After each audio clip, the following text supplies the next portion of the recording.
Bonjour à tous, donc Camille Eslan et moi-même sommes de l'IFCE basé à l'INRA de Montpellier.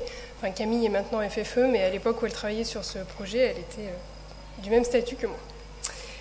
Donc l'équitation a connu un essor important, vous le savez tous. On est aujourd'hui le 4e sport fédéral, le premier sport de nature et le premier sport féminin.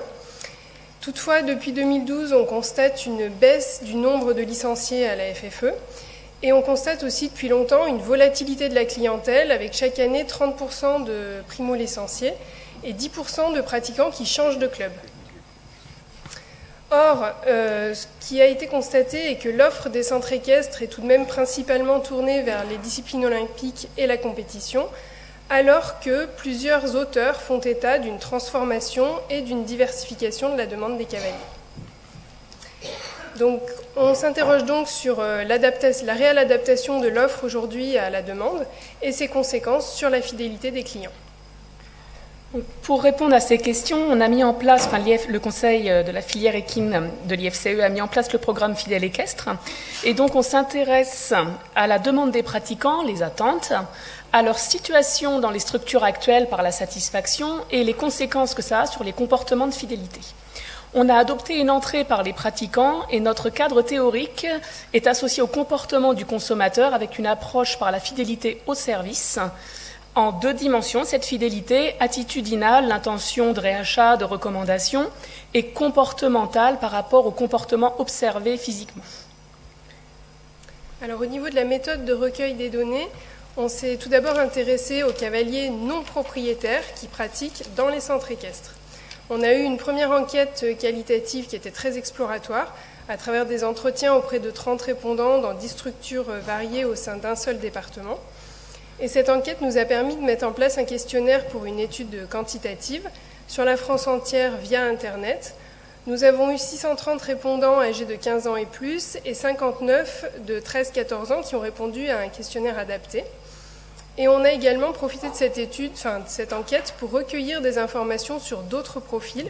On a environ 2000 répondants qui sont des propriétaires, des anciens pratiquants ou des cavaliers hors structure. Et donc parallèlement à cette enquête quantitative a été menée une enquête semi-fermée en vis-à-vis auprès de 87 couples parents-enfants, donc là pour étudier les cavaliers âgés de 7 à 12 ans, dans des profils et structures variées au sein de 2 départements. Donc enquête qui a été menée par Oriane Thomas, qui est ici présente. Donc 3 grands objectifs pour cette présentation. Premièrement, les motifs de choix des cavaliers pour venir ou quitter le centre équestre ou l'équitation. Ensuite, la fidélité au centre équestre qu'on a vu à travers 3 méthodologies. La modélisation par équation structurelle sous le logiciel R, une typologie des pratiquants et l'analyse du parcours des cavaliers. Tout ce travail a permis d'identifier des leviers d'action pour les centres équestres. Donc je commence avec le premier résultat sur les motifs de choix des cavaliers. Donc on va avoir plusieurs choix auxquels ils font face. Donc le premier, on s'est interrogé pour quelles raisons les gens viennent à l'équitation. Et ce qui a été observé, c'est vraiment que le lien avec le cheval est la motivation initiale principale des individus pour l'équitation et quel que soit le profil des cavaliers. C'est aussi le principal apport de l'équitation pour les enfants selon les parents. En deuxième position vient la recherche de plaisir et puis ensuite on a d'autres résultats qu'on ne détaillera pas ici. Ensuite, les gens viennent de l'équitation, c'est un souhait qui vient d'eux-mêmes pour la moitié des gens. Ensuite, c'est via les parents ou la famille, puis les amis. Donc les motifs de choix pour un centre équestre. Quand on vient d'abord au centre équestre, on est plus attiré par la progression, la bienveillance du personnel, la proximité ou prendre du plaisir. Il y a d'autres critères qui rentrent en compte. Par contre, il y a des critères qui ne sont pas du tout importants, comme les labels détenus par les centres équestres ou l'offre que les centres équestres proposent pour la compétition. Ensuite, quand on choisit de rester dans le centre équestre avec de l'expérience, on choisit toujours ces critères importants comme la progression, la bienveillance du personnel ou prendre du plaisir. Par contre, la proximité perd de l'importance et le bien-être de la cavalerie, le nombre de cavaliers par cours, lui, augmente dans l'importance et dans le choix du centre équestre. Il y a des critères qui ne changent pas, donc en fait, augmenter ses connaissances sur le cheval, l'environnement, les qualités des structures. Et par contre, les tarifs perdent de l'importance, les gens font moins attention au prix. L'offre de compétition prend de l'importance, tandis que les labels détenus par les centres équestres restent absolument pas importants pour les pratiquants.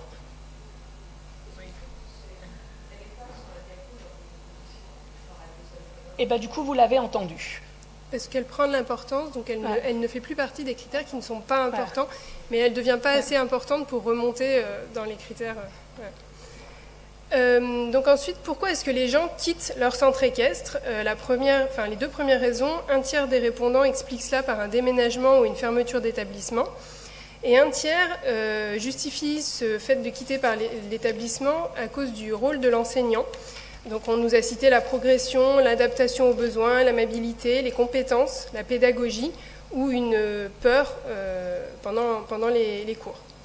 Ensuite, pour un dixième des personnes, c'est l'offre qui ne plaît pas en termes d'activité, de vie du club ou de cadre. Un dixième des gens sont mécontents de la cavalerie en termes de bien-être, de diversité ou d'éducation. Et ensuite vient la question des tarifs. Donc pour les motifs d'arrêt de l'équitation, divers motifs apparaissent, notamment ceux sur lesquels les centres équestres peuvent agir, l'insatisfaction ou la peur, qui représentent plus de 10% des motifs.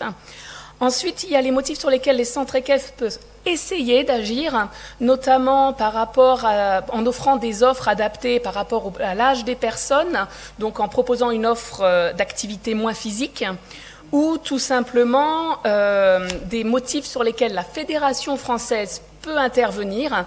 Par exemple, en cas de fermeture d'établissement, on pourrait reproposer une offre similaire ou de meilleure, plus adaptée à ses clients pour ne pas les perdre.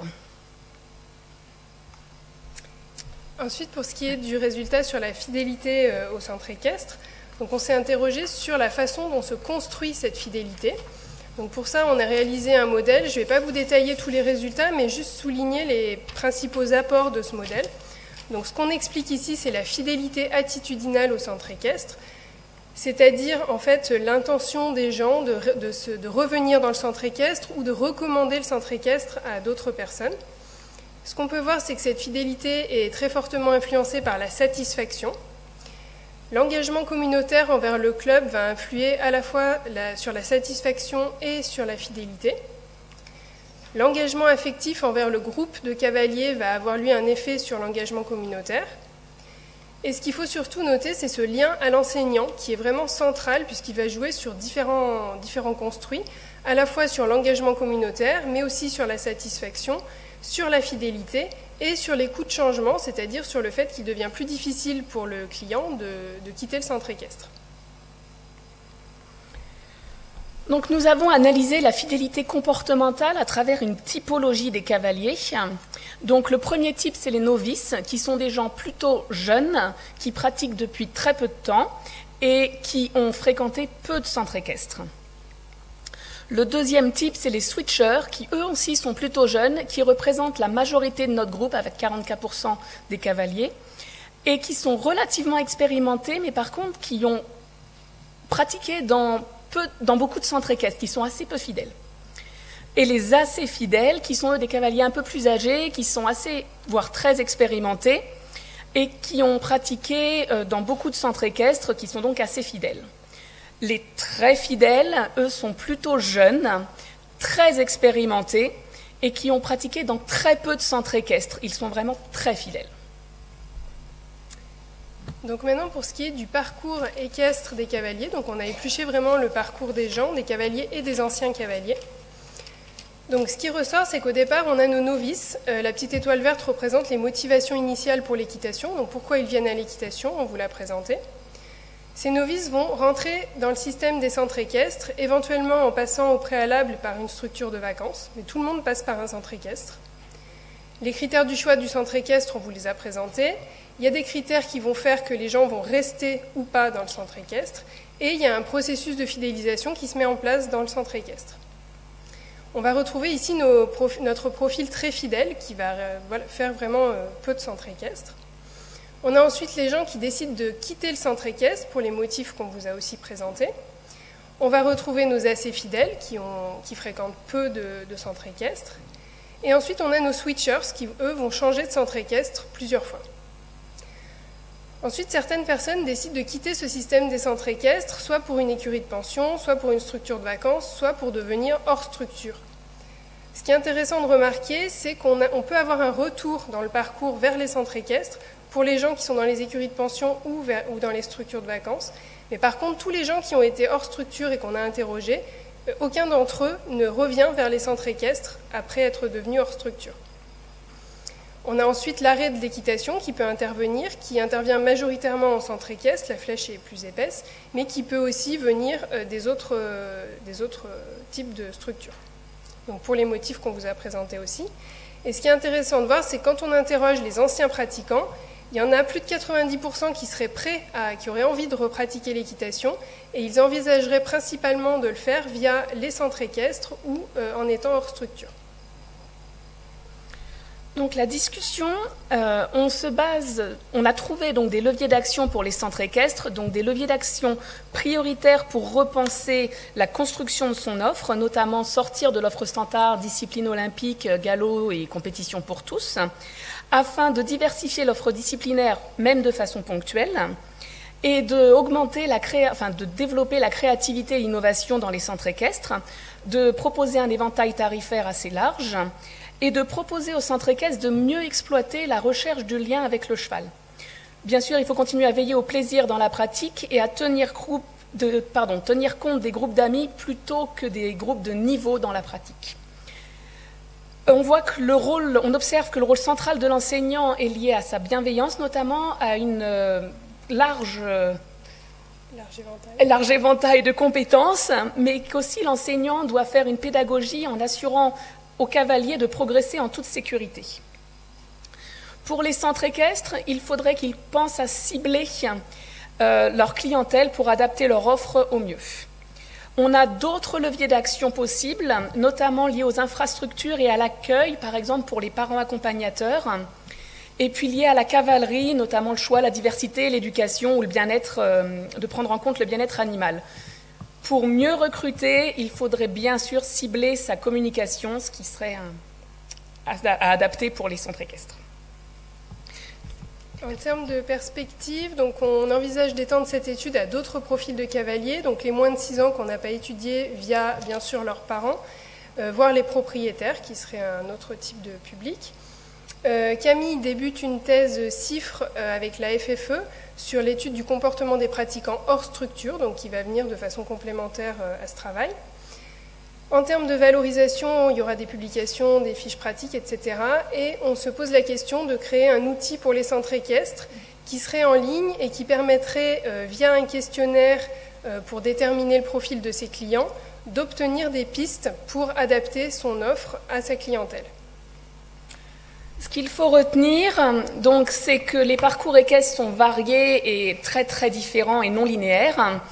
Les anciens pratiquants représentent un potentiel client pour les centres équestres. On observe que le rôle central de l'enseignant dans le processus de fidélité au centre équestre est très important et qu'une piste possible pour les centres équestres est la meilleure exploitation de la demande client du lien avec le cheval. Mais on a aussi une demande de diversification de l'offre disciplinaire pour sortir des standards et de mieux cibler la clientèle pour adapter les différentes composantes de son offre.